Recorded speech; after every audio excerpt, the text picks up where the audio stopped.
Hello guys, this is Joseph's Technology here, and today I am going to be doing an LG Fusic unboxing. It's in that white box, so anyways, here we go.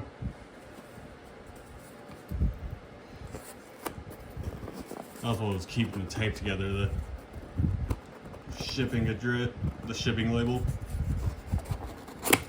I wasn't going to need that, but anyways, here is the phone,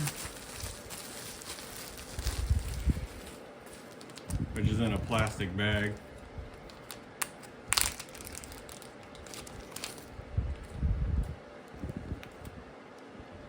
Let's see if it's got any power.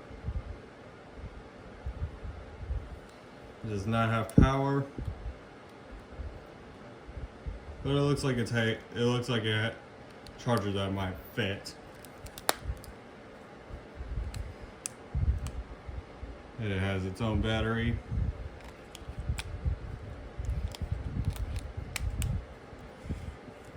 Yeah. I don't think, it doesn't have any juice in it right now, but it is a functional phone.